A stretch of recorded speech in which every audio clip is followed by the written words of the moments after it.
ನೂರಾರು ಕೊಂಕುಗಳ ಮಧ್ಯೆ ಅವೆಲ್ಲ ನನ್ನ ಕೊಂಕು ತಲೆ ಕೆಡ್ಸ್ಕೊಳ್ಳೋದು. ನಾನು ಪಾಸಿಟಿವ್ ರುಪಿ ಸರ್ ಹೇಳ್ದಂಗೆ ಅವರ ಅಭಿಮಾನಿ, ನಾನು ಪಾಸಿಟಿವ್ ಆಗಿ ಹೋಗ್ತೀನಿ.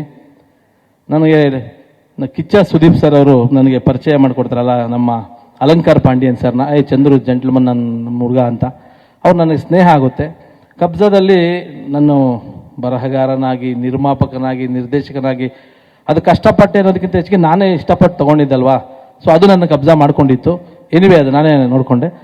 ಆವಾಗ ನನಗೆ ಅವ್ರು ನನ್ನ ಜೊತೆಗೆ ನಿಲ್ತಾರೆ, ಈ ಎಂಡ್ ಜರ್ನಿಗೆ ನಾನು ಇರ್ತೀನಿ ಅಂತ. ಪರಿಪೂರ್ಣವಾದ ಮೇಲೆ ಚಂದ್ರು, ನೀನು ಜರ್ನಿ ಮಾಡಿದ್ರೆ ನಿನ್ನ ಜೊತೆ ಮಾಡಬೇಕು, 100 ಜನ 100 ಹೇಳಿ ಹೊಟ್ಟೆವರಿಯವ್ರು, ನಾನು ನಿನ್ನ ಜೊತೆ ಇರ್ತೀನಿ, ಯಾಕಂದ್ರೆ ಕರೆಕ್ಟಾಗಿ ನಾನು ನಡ್ಕೊಂಡಿದ್ದೀನಿ. ಸೊ ನಿನ್ನ RC ಸ್ಟುಡಿಯೋಸ್ಗೆ ನಾನು one of the share holder ಅಂತ ನನ್ನ ಕಂಪನಿಲಿ ನಮ್ಮ ಅಲಂಕಾರ್ ಪಾಂಡ್ಯ ಸರ್ ಜಾಯ್ನ್ ಆಗಿದ್ದಾರೆ. ಇದರೆಲ್ಲದರ ಮಧ್ಯದಲ್ಲಿ ನನ್ನ ಅಣ್ಣ ಅವರು ಸ್ವಂತ ನನ್ನ ತಾಯಿ ಹೊಟ್ಟೆಯಲ್ಲಿ ಹುಟ್ಟಿಲ್ಲ, ಆದರೆ ನನ್ನ ಸ್ವಂತ ಅಣ್ಣ ರಾಮಚಂದ್ರ ಗೌಡರು. ನಾನು 3 ಸಿನಿಮಾಗಳು ಅವ್ರ ಜೊತೆ ಕೆಲಸ ಮಾಡಿದ್ದೀನಿ.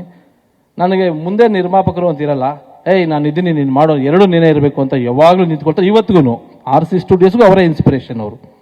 ಅಂದರೆ ನಾನು ಅವರ ಬಳಿ ಇರ್ತಕ್ಕಂತಹ ರೀತಿ ಮತ್ತು ಅವರು ನನ್ನ ಇಷ್ಟಪಡ್ತಕ್ಕಂಥದ್ದು. ಸೊ ಹೀಗೆ ನನಗೆ ಒಂದು 4 ಪಿಲ್ಲರ್ಗಳು, ಆನಂದ್ ಪಂಡಿತ್ ಜಿ, ನನ್ನ ಅಣ್ಣ ರೇವಣ್ಣ ಸಾಹೇಬರು ಆಲ್ವೇಸ್ ನನಗೆ ಲಕ್ಷ್ಮಣದಿಂದ ಹಿಡಿದು, ಅಣ್ಣ ನನಗೆ ಬೇಕು ಅಂದರೆ ಬೈದ್ಕೊಂಡಾದರೂ ನಾನು ಹೋಗಿ ನನ್ನ ಅಣ್ಣನ ಥರ ಹೋಗಿ ಇಸ್ಕೊಂಬರ್ತೀನಿ, ಎಲ್ಲದಕ್ಕೂ ನಿಂತಿದ್ದಾರೆ ನನಗೆ ಅಣ್ಣ. ಅದಾದಮೇಲೆ ನಮ್ಮ ಮಂಜುನಾಥ್ ಹೆಗಡೆ ಸಾಹೇಬರು, ಅವ್ರ ಬಗ್ಗೆ ನಿಮ್ಗೊಂದು ಚಿಕ್ಕ ಪರಿಚಯ. ಒಂದು 500 ಎಕರೆ ಇದೆ ಅವ್ರದ್ದು, ಒಂದು ಶ್ರೀಗಂಧ ತೋಟ ಇದೆ. ಒಂದು ತುಂಬ ಈಗ ಕೊಟ್ಟರೆ ಕೋಟ್ಯಾಂತರ ರೂಪಾಯಿ ಆಗೋದು, 100 ಕೋಟಿ ಅದು ಅವರ ತಂದೆ ನೆಟ್ಟಿದ್ರು ಅಂತೇಳಿ. ಒಂದು ಮರನೂ ಕೂಡ ಪರಿಸರ ಪ್ರೇಮಿ ಅವರು, ಸೇಲ್ ಮಾಡಿದೆ, ಆ ಪರಿಸರವನ್ನು ಕಾಪಾಡ್ಕೊಂಡ್ಬಂದಿರೋದು ಅವ್ರ ಹೆಗ್ಗಳಿಕೆ. ಅವರು ಕೂಡ ನನಗೆ, ನಾನು ಏನೇ ಕೆಲಸ ಮಾಡಿದ್ರು ನನ್ನ ಜೊತೆ ಈ ಥರದವರೆಲ್ಲ ದೊಡ್ಡ ದೊಡ್ಡ ಲೆಜೆಂಡರ್ ಜೊತೆ ಇರೋದ್ರಿಂದನೇ ನಾನು RC ಸ್ಟುಡಿಯೋ ಸ್ಥಾಪನೆ ಮಾಡಿದ್ದೀನಿ. ತುಂಬ ಹೊತ್ತಾಗಿದೆ. ವೇದಿಕೆಯ ಮೇಲೆ ಇರತಕ್ಕಂಥ ಎಲ್ಲ ಗಣ್ಯರಿಗೂ ನಾನು ನಮಿಸ್ತಾ, ಮತ್ತು ಈ ಆರ್ ಚಂದ್ರು ಜರ್ನಿಯಲ್ಲಿ ಸರ್ ಯಾವುದೇ ಮೆಟ್ಲತ್ತೋದಕ್ಕೂ ಒಂದು ಶಕ್ತಿ ಬೇಕು, ಮತ್ತು ಯೋಗ ಬೇಕು, ಯೋಗ್ಯತೆ ಬೇಕು. ನಾನು ಯಾವಾಗಲೂ ಯೋಗನ ಸೆಕೆಂಡ್ ನಂಬ್ತೀನಿ, ಯೋಗ್ಯತೆ ಒಂದೇ ನಂಬೋದು.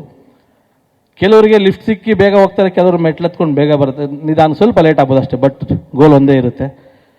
ಆ ರೀತಿ ನನ್ನನ್ನು ಪ್ರತಿ ಸ್ಟೆಪ್ಪಲ್ಲೂ ನಿಧಾನಕ್ಕೆ ಬೀಳ್ಬೇಡ ಅಂತ ಕರ್ಕೊಂಡು ಹೋಗ್ತಾ ಇರೋರು ನನ್ನ ಮಾಧ್ಯಮ ಮಿತ್ರರು. ಪ್ರತಿ ಸ್ಟೆಪ್ಪಲ್ಲೂ ಕೂಡ ಯಾವತ್ತು ಒಬ್ಬ ರೈತನ ಮಗ ಅಥವಾ ಇನ್ನೇನೋ ಅಂತ ನಮ್ಮನ್ನು ಯಾವತ್ತು ಕಡೆಗಣಿಸ್ತೆ. ಇವತ್ತಿಗೂ ನೀವು ನಿಂತಿದ್ದೀರಾ. ಎಲ್ಲರಿಗೂ ನನಗೆ ಎಮೋಷನ್ ಆದರೆ ಸಾರಿ, ಕೆಲವೊಂದು ನೆನೆಸ್ಕೊಂಡಾಗ ಹಂಗಾಗುತ್ತೆ. ಎನಿವೇ